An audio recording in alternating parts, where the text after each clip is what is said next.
푹 쉬었는데 또 그동안에 또 이제 지역구도 그렇고 밀린 약속들 가고 이러다 보니까 과음을 하기도 하고 과식을 하기도 하고. 오늘까지는 아직 상태가 아직 회복이 썩 된 것 같지 않은 상황.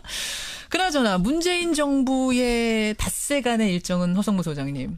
네네. 몇 점이나 주시겠습니까? 저는 좀 뭐 후하게 드립니다. A 플러스 95점 정도. 95점. 네네. 야, 5점은 뭐가 빠지는 거예요? 예, 그건 추미애 당 대표하고 이제 관계가 아주 원만해야 되는데 약간 껄끄러움이 하면 노출됐죠. 이제 그 부분은 제가 감점 5점을 드렸습니다. 5점, 95점. 이준석 위원장. 저도 한 95점 드리겠습니다.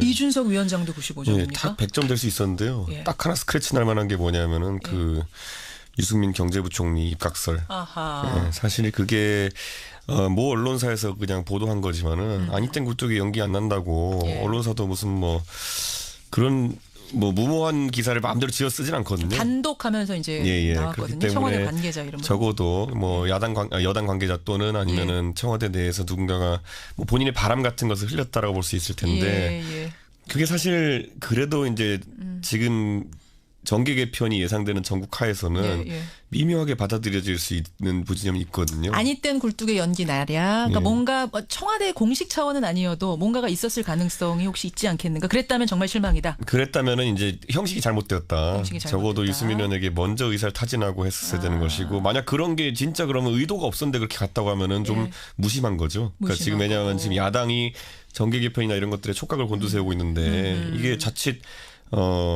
저희 당 지지자들이나 아니면 또 자유한국당 지지자들이나 아니면 또 국민의당 지지자들이나 아니면 민주당 지지자들에게도 다른 정당과 민주당이 무슨 뭐 저 연정하는 거 아니야? 이런 섣부른 이런 예측들이 나오게 할 수 있기 그러니까 때문에. 진정성은 있을 수 있어요. 왜냐하면 국민들이 정말 선거 기간 중에 유승민 심상정 너무 대단하다. 그렇죠. 경제 노동 괜찮으니까 진짜 뭔가 좀 해봤으면 좋겠다. 이런 의견은 되게 많았거든요. 근데 이게요. 제가 그 경험상 해보니까 유승민 의원을 경제부총리로 하겠다는 정권은 너무 많았어요. 이명박 정부 때도 그렇게 하고 싶다는 사람도 있었고요. 너무 많았어요. 그다음에 저도 박근혜 정부 때도 보면은 언론 사마평이 올랐었어요.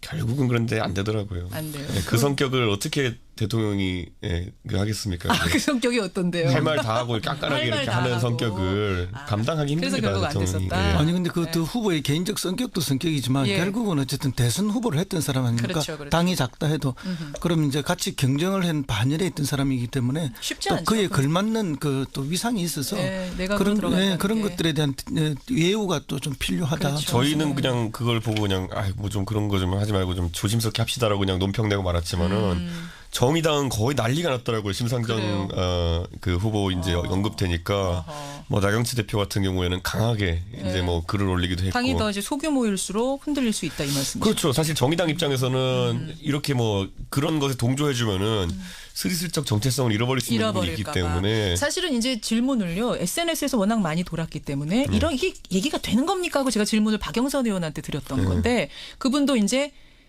말하자면은 10만 명이 추천하면 누구든지 열려 있습니다라는 10만 명 추천제를 설명하는 과정에서 뭐든지 안 되는 건 없다 이런 의미였던 그렇죠. 건데. 열려 있다는 거죠. 거죠. 이제 그 다음 날 실제로 얘기가 오갔다 이런 기사가 한겨레에 나오고 뭐 이러면서 얘기가 커지어 간 거죠. 그런데 이제 국민들의 바람은 있죠. 이렇게 짜면 이게 드림팀이 되고 좋지 않겠네. 국민들의 바람은 순수합니다. 그 바람 때문에 더 증폭된 그런. 국민들은 정치공학적으로 생각하시는 거 아니니까. 근데 약간 그런 느낌이 있어요. 그렇게 만약 베스트 멤버로 차리면은 그 소위 말하는 김태희 씨의 눈, 전지현 씨의 뭐 이런 뭐 이게 모든 조합하면은 사실 최고의 미인이 나오냐 또 하면 그건 아니거든요. 그러니까 하나의 스타일이라는 게 있어야 되는 건데. 정치란 것도 단순한 게 아니고 항상 계산을 해야 되다 보니까 이게 쉽지 않았다는 거. 자, 그래서 95점 얘기하다 우리 이렇게 됐죠. 전 점수 후하게 줬습니다. 어쨌든 95점. 자, 상한가부터 들어갑니다. 허성무 소장님. 저는 이낙연 총리 후보 내정자. 상한가. 뭐 알겠습니다. 이준석 위원장. 저는 국민의당의 의원들을 언급하겠습니다. 잠깐만요. 이거 상한가인데? 예.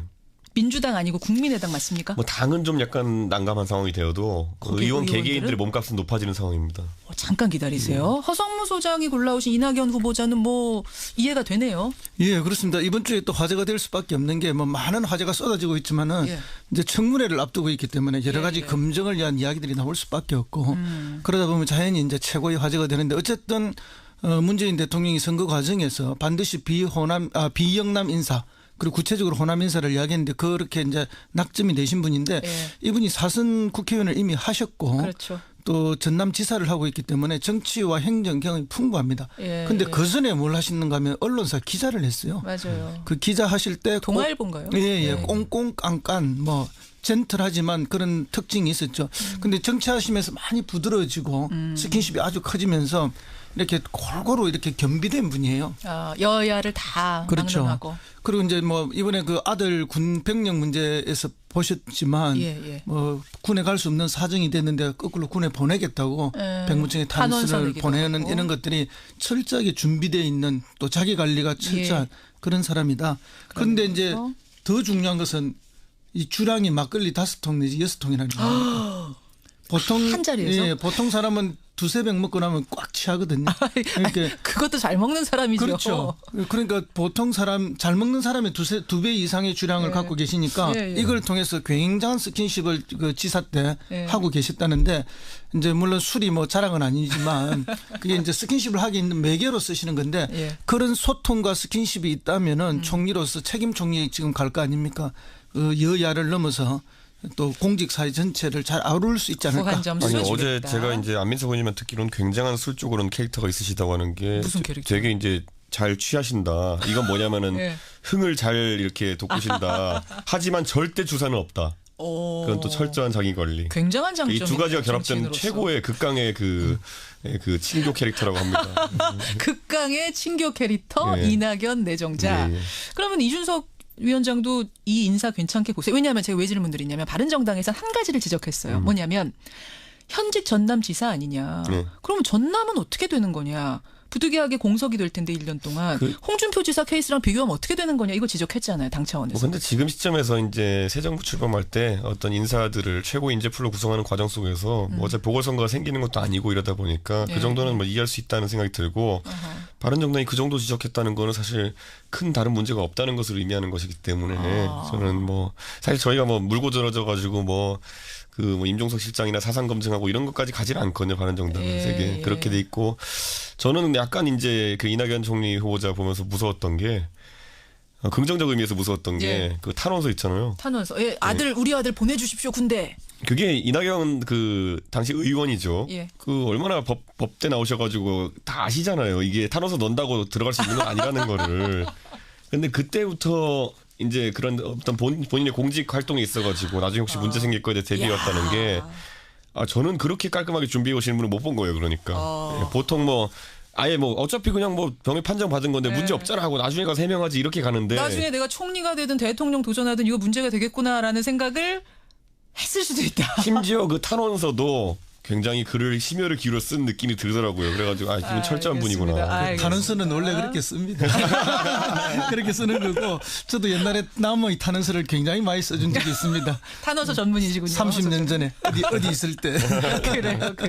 그런데 이제 뭐 어쨌든 그 방금 전남 그 도지사를 간두는 것 때문에 걱정을 하셨다는데 이런 경우에는 오히려 이제 정반대의 경우죠. 전남도민이든 강주시민이든 호남 주민들이 오히려 더 강력하게 바라고 소망하는 것이기 때문에. 그러니까 홍준표 지사 같은 경우도 절차대로만 했으면 괜찮은데 꼼수를 써가지고 지적을 받은 거잖아요. 사실은. 다 법에서 정해진 거 그대로 하면 되는 건데. 그러니까 지사다 나간 그 자체를 뭐라고 한 건 아니었어요. 그렇죠. 그때도. 그리고 이번에는 오히려 호남 주민의 기대가 굉장히 크지 않습니까? 알겠습니다. 저는 이번에 그리고 뭘 느꼈냐면요. 이거 전남지사를 어쨌든 그만두시고 가셨잖아요. 이낙연 지사가 솔직히 굉장히 도정을 잘하셨기 때문에 다음번에 재선이 거의 확실시되는 상황이었잖아요. 그래요.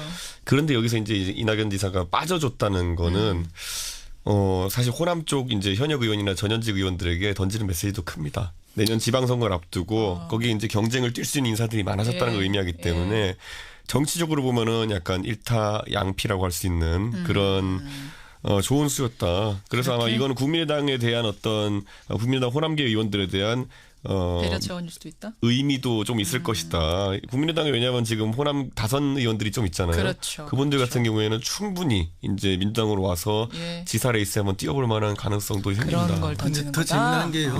저기 이번에 그 국민소통 그 수석된 윤찬영 그 수석이 있지 않습니까? 이분이 이제 초임 기자 시절에 위에 부장이 바로 이낙연 지사 내정제래요. 그래요? 그래서 뭐 엄청나게 훈련을 시켰다는 소문이 있어요. 그래서 이제 지금 윤영찬. 관가에 쭉 도는 이야기는 그런 캐릭터가 있기 때문에 이 장관들 책임 장관들이 뽑히면은 총리한테 꼼짝을 못할 것이다. 그런 뭐 지금 벌써 예견이 나오고 있는 상황입니다. 알겠습니다. 청취자 백일선님 아까 이낙연 지사 탄원서 얘기 들으시고 아버지 저한테 왜 이러세요? 아들이 그랬을 거다. 눈물 두 줄기. 아들한테 말해줬겠죠. 너 어차피 이런 데 안 가. 걱정하지 마. 이렇게 얘기했겠죠. 설마 아버지가 이렇게 무심하게 이렇게 하셨으니까. 아니 그렇게까지 강한 나오시면 안 되고. 어쨌든 상한가입니다. 이낙연 지사. 자, 상한가 이준석 위원장은 국민의당 의원들을 뽑아오셨는데 여기는 좀 갸우뚱해요. 상처가 큰 당인데. 그렇죠. 근데 당이 이제 소위 말하는 국민의당이 지금까지는 우리가 인식하기로 안철수 후보를 중심으로 좀 뭉쳐있는 당이었다. 예. 뭐 그 안에서 계파가 여러 존재한다는 이야기도 있었지만 결국 그걸 묶어주는 건 안철수 후보의 개인의 뛰어난 경쟁력이거든요. 그런데 그것이 이제 일시적으로 사라짐에 따라 가지고 대선이 끝나면서 그래서 아마 지금 구심력보다 원심력이 작용할 가능성이 높다. 그랬을 때 민주당 입장에서는 소위 말하는 호남 지역 의원들을 골라받는 것이 지금 정계 개편에서 첫 번째 단계일 것이기 때문에 호남 지역 민주당 의원 중에 뭐 대선 때 아주 열심히 이렇게 뭐 문재인 대통령을 뭐 속된 말로 공격했던 사람들 말고는 다들 내심 기대를 좀 하고 있을 겁니다. 그러니까 당 차원에서 뭐가 아니라 개별적으로 그렇죠. 땡겨오길 바라는 그렇죠. 러브콜을 보낼 거다. 그리고 국민의당 입장에서는 지금 뭐 바른정당과 연대를 추진하겠다라고 이야기하지만은 호남계가 빠져나간 국민의당이라는 것은 오히려 그 안에 남아있는 나머지 구성원 비례나 아니면 수도권 의원들에게는 굉장히 취약해집니다. 왜냐하면 호남 경쟁력이 높은 당이 국민의당이지 수도권 의석 들고 여기서 더 가가지고 어떻게 버티겠냐라는 생각을 할 수 있기 때문에 그렇게 되면 양쪽으로 몸값이 올라가는 상황이 생깁니다. 국민의당에서는 꼭 잡아야 되고 민주당에서는 한 명이라도 더 영입하고 또 싶고 바른정당에서도 또 영입하고 싶은 생각이 생기는 것이 사실이고 아니면 또는 아까 말한 통합이라든지 이런 것들에 대한 욕구가 생기기 때문에 사실 바른정당도 지금 국민의당과 연대설 통합설이 나올 때마다 많은 분들이 반대하는 이유는 이제 그 박지원 대표를 중심으로 한 좀 이념과 정책적으로 맞지 않는 분들이랑은 좀 그렇게 하지만 나머지 예를 들어 김성식 의원은 원래 같이 있던 분이거든요. 바른정당 분들과 특히 친하고 그러다 보니까 그런 분들에 대해서는 언급이 또 좋게 나오고 있는 상황이라서. 자, 여기서 정말로 얘기가 오가고 있습니까? 물밑에서? 통합의 논의? 개인 단위로는 그냥 밥 먹다가 그냥 얘기할 수 있겠지만은 이게 당대당으로는 안 될 거고요. 오늘 저는 이제 이 방송 끝나고 강원도에 이제 그 바른정당 원내 연찬회를 가는데 거기서 아마 논의가 좀 있을 거로 보이는데 사전에 파악된 분위기로 보면은 의원님들 중에서도 통합 반대가 아마 다수인 것 같습니다. 통합은 아니고 정책 공조 정도는 연애 정도. 연대나 공조 정도는 가능하다 이렇게 가능하다. 보고 있고. 결혼은 아니다. 이렇게 알겠습니다. 허 소장님도 국민의당 의원들 러브콜 받으면서 몸값 올라갈 거다 동의하세요? 예, 동의하고 있습니다. 그러나 이제 개별적으로 이렇게 몸값이 올라가게 되면 오히려 이제 정치가 혼란에 빠지고 갈등이 더 많아질 것이다 이렇게 봅니다. 왜냐하면 이제 그 대통령께서 선거 과정에 끊임없이 뿌리가 같다. 나중에 같이 해야 한다 이런 이야기를 많이 했죠. 또 정의당까지 포함해서 이것은 이제 그 당으로의 그런 관계 속에서 이제 협치나 연정을 이야기하는 것이다 이렇게 봐야지 어떤 개별적으로 들어가면은 갈등을 일으키기 때문에 나중에 더 큰 분열이 가능합니다. 알겠습니다. 상한가, 아이고 하한가. 한 가지만 더 하자면 주승용 원내대표가 바른정당 통합론을 계속 얘기하는 이유가 뭐냐면요.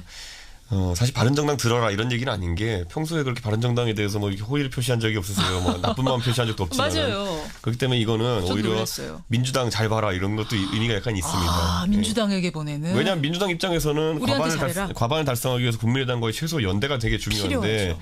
니네 아직까지 연락 없냐 뭐 이런 의미로 받아들일 수 있는 이거는 부분이 정치인들만 있습니다. 느끼는 부분일 텐데 그럴 수 있겠네요. 상한가였습니다. 하한가는 진짜 이거 훅 훑고 가야겠어요. 하한가 허성무 소장님. 예, 저는 뭐 그 김정은 미사일 쏜 북한의 김정은 위원장, 이준석 위원장. 저는 검찰이죠. 아마 앞으로 한 2주 동안은 검찰 전전긍긍할 모습이 있을 겁니다. 이거는 뭐 설명 안 해도 다 알겠는 하한가긴 한데 일단 검찰 얘기부터 좀 해볼까요? 조국 민정수석이 검찰에 대해서 이걸 뭐 칼을 빼들었다고 해야 되나 반드시 개혁하겠다 했습니다. 그렇죠. 분위기가 어떨까요? 검찰 입장에서는 비검찰 출신의 어쨌든 그 법무 담당하는 비서관이라는 거는 굉장히 좀 위협적이고 과거에 강금실 장관을 떠올릴 만한 그런 상황이라 봅니다. 물론 강금실 장관은 판사 출신이었지만은 검찰 조직과 이해관계가 좀 적었기 때문에 이런 개혁의 칼을 빼들었는데 그때는 검찰이 조직방어 논리가 잘 동작했는데 지금은 그때보다는 국민적 여론이 검찰개혁 쪽에 많이 가 있는 상황입니다. 그리고 공수처라는 구체적인 지금 애드벌론이 떠 있는 상황 속에서 그리고 또 검경 수사권 조정이라는 이런 큰 소위 말하는 떡밥을 동시에 던졌어요. 그러니까 검찰 입장에서는 조직 방어와 더불어 가지고 국민들한테 스스로 개혁하는 모습을 보이든지 뭔가 있어야 되는데 거기다가 김수남 총장도 지금 떠나 있어요. 그러니까 머리가 없는 상황 속에서 어떻게 이 난국을 극복할 것인가. 그게 아마 검찰의 조직에 있어서는 이제 좀 도전 과제일 것이다. 이렇게 보고 저는 그래도 문재인 정부에서 이걸 섣불리 좀 건드리진 않았으면 좋겠는 게 사실 제시했던 검경 수사권 조정도 그렇고요. 그다음에 그 공수처도 그렇고요. 제가 봤을 때 아직 제대로 준비는 안 됐습니다.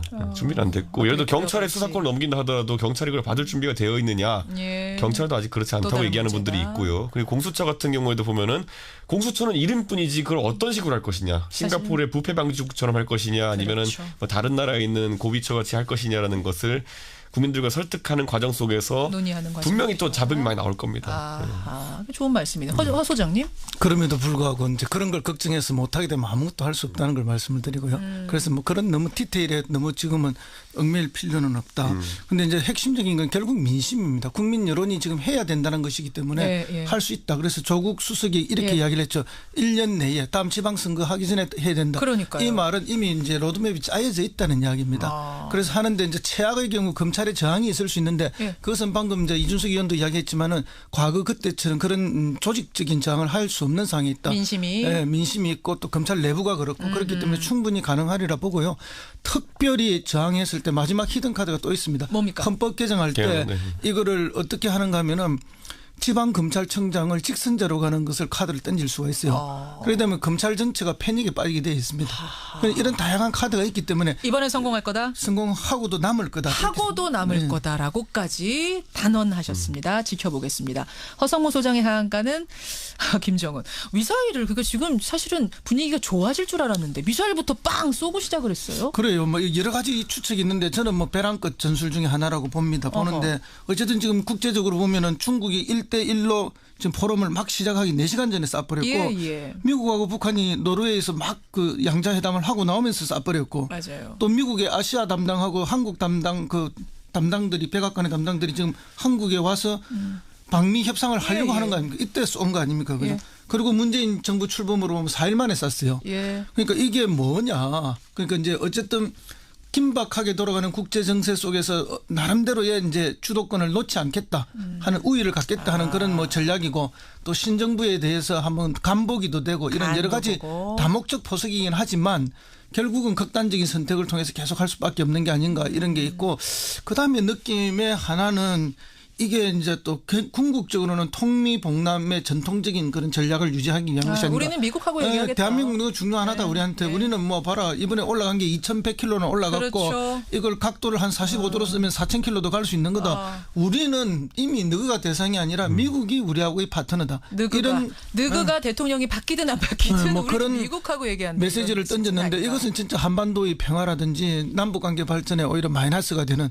그런 거고 그래서 이제 문재인 대통령도 NSC 회의에 낸 강력한 성명이 그거 아닙니까? 북한에 대해서 오판하지 말라고 강력하게 이렇게 규탄했고 그다음 당신들의 태도 변화가 없다면은 남북 관계 개선 곤란하다 이렇게 분명하게 잘라버렸죠. 오판하지 말아야 됩니다. 오판하지 말아야 됩니다. 그나저나 2635님, 허 소장님 문정부에서 아직 연락이 없습니까? 계속 없을 겁니다. 연락이 계속 쭉 없을 거랍니다. 2635님 여기까지 이번 주의 뉴스다. 세미래정책연구소 허성무 소장, 바른정당의 이준석 노원병 당협위원장 두 분 고생하셨고요. 오늘 또 꽉 찬 뉴스 고맙습니다. 네, 감사합니다. 네, 감사합니다. 뉴스닥이었습니다. 이렇게 뭐 그런 것에 동조해주면은 스리슬쩍 정체성을 잃어버릴 수 있는 부분이 있기 때문에 사실은 이제 질문을요 SNS에서 워낙 많이 돌았기 때문에 이런 이게 얘기가 되는 겁니까 하고 제가 질문을 박영선 의원한테 드렸던 건데 그분도 이제 말하자면은 10만 명이 추천하면 누구든지 열려 있습니다라는 10만 명 추천제를 설명하는 과정에서 뭐든지 안 되는 건 없다 이런 의미였던 건데 열려 있다는 거죠. 그렇죠. 이제 그 다음 날 실제로 얘기가 오갔다 이런 기사가 한겨레에 나오고 뭐 이러면서 얘기가 커져간 거죠. 그런데 이제 국민들의 바람은 있죠. 이렇게 짜면 이게 드림팀이 되고 좋지 않겠네. 국민들의 바람은 순수합니다. 그 바람 때문에 더 증폭된 그런 국민들은 정치공학적으로 생각하시는 거 아니니까. 근데 약간 그런 느낌이 있어요. 그렇게 만약 베스트 멤버로 차리면은 그 소위 말하는 김태희 김태희 씨의 눈, 전지현 씨의 뭐 이런 뭐 이 모든 조합하면은 사실 최고의 미인이 나오냐 또 하면 그건 아니거든요. 그러니까 하나의 스타일이라는 게 있어야 되는 건데. 정치란 것도 단순한 게 아니고 항상 계산을 해야 되다 보니까 이게 쉽지 않았다는 거. 자, 그래서 95점 얘기하다 보니 이렇게 됐죠. 저는 점수 후하게 줬습니다. 어쨌든 95점. 자, 상한가부터 들어갑니다. 허성무 소장님. 저는 이낙연 총리 후보 내정자. 상한가. 뭐 알겠습니다. 이준석 위원장. 저는 국민의당의 의원들을 언급하겠습니다. 잠깐만요. 이거 상한가인데? 예. 민주당 아니고 국민의당 맞습니까? 뭐 당은 좀 약간 난감한 상황이 되어도 의원 개개인들의 몸값은 높아지는 상황입니다. 잠깐 기다리세요. 허성무 소장이 골라오신 이낙연 후보자는 뭐 이해가 되네요. 예, 그렇습니다. 이번 주에 또 화제가 될 수밖에 없는 게 뭐 많은 화제가 쏟아지고 있지만은 이제 청문회를 앞두고 있기 때문에 여러 가지 검증을 위한 이야기들이 나올 수밖에 없고 그러다 보면 자연히 이제 최고의 화제가 되는데 어쨌든 문재인 대통령이 선거 과정에서 반드시 비영남 인사 그리고 구체적으로 호남 인사를 이야기했는데 그렇게 이제 낙점이 되신 분인데 이분이 사선 국회의원을 이미 하셨고 그렇죠. 또 전남지사를 하고 있기 때문에 정치와 행정 경험이 풍부합니다. 그런데 그 전에 뭘 하시는가 하면 언론사 기자를 했어요. 맞아요. 그 기자 하실 때 동아일보인가요? 꽁꽁 깐깐 뭐 젠틀하지만 그런 특징이 있었죠. 근데 정치하시면서 많이 부드러워지고 스킨십이 아주 커지면서 이렇게 골고루 이렇게 겸비된 분이에요. 여야를 다 그렇죠. 막론하고. 그리고 이제 뭐 이번에 그 아들 군 병력 문제에서 보셨지만 뭐 군에 갈 수 없는 사정이 됐는데 거꾸로 군에 보내겠다고 백무청에 탄원서를 보내는 하고. 이런 것들이 철저하게 준비되어 있는 또 자기 관리가 철저한 그런 사람이다. 그런데 이제 더 중요한 것은 이 주량이 막걸리 5통 내지 6통이라는 거예요. 보통 한 자리에서 보통 사람은 2-3병 먹고 나면 꽉 취하거든요. 그러니까 그것도 잘 먹는 사람이죠. 그렇죠. 그러니까 보통 사람 잘 먹는 사람의 2배 이상의 주량을 갖고 계시니까 이걸 통해서 굉장한 스킨십을 그 지사 때 하고 계셨다는데 이제 물론 술이 뭐 자랑은 아니지만 그게 이제 스킨십을 하기 있는 매개로 쓰시는 건데 그런 소통과 스킨십이 있다면은 총리로서 책임 총리 지금 갈 거 아닙니까? 여야를 넘어서 또 공직 사회 전체를 잘 아우를 수 있지 않을까? 아니 어제 제가 이제 안민석 의원님만 듣기로는 굉장한 술쪽으로는 캐릭터가 있으시다고 하는 게 무슨 캐릭터? 되게 이제 잘 취하신다. 이건 뭐냐면은 흥을 잘 이렇게 돋구신다. 하지만 절대 주사는 없다. 그건 또 철저한 자기 관리. 굉장한 장점. 이 두 가지가 결합된 최고의 극강의 그 친교 캐릭터라고 합니다. 극강의 친교 캐릭터 이낙연 내정자. 그러면 이준석 위원장도 이 인사 괜찮게 보세요. 왜냐하면 제가 왜 질문 드리냐면 바른정당에서 한 가지를 지적했어요. 뭐냐면 현직 전남지사 아니냐. 그러면 전남은 어떻게 되는 거냐. 부득이하게 공석이 될 텐데 1년 동안 홍준표 지사 케이스랑 비교하면 어떻게 되는 거냐 이거 지적했잖아요. 당 차원에서. 그런데 지금 시점에서 이제 새 정부 출범할 때 어떤 인사들을 최고 인재풀로 구성하는 과정 속에서 뭐 어차피 보궐선거가 생기는 것도 아니고 이러다 보니까 그 정도는 뭐 이해할 수 있다는 생각이 들고 바른정당이 그 정도 지적했다는 거는 사실 큰 다른 문제가 없다는 것을 의미하는 것이기 때문에 저는 뭐 사실 저희가 뭐 물고 들어져 가지고 뭐 임종석 실장이나 사상 검증하고 이런 것까지 가지는 않거든요. 바른정당은 되게 그렇게 돼 있고 저는 약간 이제 그 이낙연 총리 후보자 보면서 무서웠던 게 긍정적 의미에서 무서웠던 게 그 탄원서 있잖아요. 탄원서. 우리 아들 보내주십시오 군대. 그게 이낙연 그 당시 의원이죠. 그 얼마나 법대 나오셔가지고 다 아시잖아요. 이게 탄원서 넣는다고 들어갈 수 있는 건 아니라는 거를. 근데 그때부터 이제 그런 어떤 본인의 공직 활동에 있어가지고. 푹 쉬었는데 또 그동안에 또 이제 지역구도 그렇고 밀린 약속들 가고 이러다 보니까 과음을 하기도 하고 과식을 하기도 하고 오늘까지는 아직 상태가 아직 회복이 썩 된 것 같지 않은 상황. 그나저나 문재인 정부의 닷새간의 일정은 허성무 소장님. 네네. 몇 점이나 주시겠습니까? 저는 좀 후하게 드립니다. A 플러스 95점 정도. 95점. 야, 5점은 뭐가 빠지는 거예요? 그건 추미애 당 대표하고 이제 관계가 아주 원만해야 되는데 약간 껄끄러움이 하면 노출됐죠. 이제 그 부분은 제가 감점 5점을 드렸습니다. 5점. 95점. 이준석 위원장? 저도 한 95점 드리겠습니다. 이준석 위원장도 95점입니까? 딱 100점 될 수 있었는데요. 딱 하나 스크래치 날 만한 게 뭐냐면은 그 유승민 경제부총리 입각설. 사실 그게 모 언론사에서 그냥 보도한 거지만은 아니 땐 굴뚝이 연기 안 난다고 언론사도 무슨 뭐 그런 뭐 무모한 기사를 마음대로 지어 쓰진 않거든요. 단독하면서 이제 나왔거든요. 청와대 관계자 이름. 적어도 뭐 여당 관계자 또는 아니면은 청와대 내에서 누군가가 뭐 본인의 바람 같은 것을 흘렸다라고 볼 수 있을 텐데 그게 사실 그래도 이제 지금 정계 개편이 예상되는 전국 하에서는 미묘하게 받아들여질 수 있는 부지점이 있거든요. 아니 땐 굴뚝의 연기 나랴. 그러니까 뭔가 청와대 공식 차원은 아니어도 뭔가가 있었을 가능성이 혹시 있지 않겠는가. 그랬다면 정말 실망이다. 그랬다면은 이제 형식이 잘못되었다. 적어도 유승민 의원에게 먼저 의사를 타진하고 했었어야 되는 것이고 만약 그런 게 진짜 그러면 의도가 없었는데 그렇게 갔다고 하면은 좀 무심한 거죠. 그러니까 지금 왜냐하면 지금 야당이 정계 개편이나 이런 것들에 촉각을 곤두세우고 있는데 이게 자칫 저희 당 지지자들이나 아니면 또 자유한국당 지지자들이나 아니면 또 국민의당 지지자들이나 아니면 민주당 지지자들에게도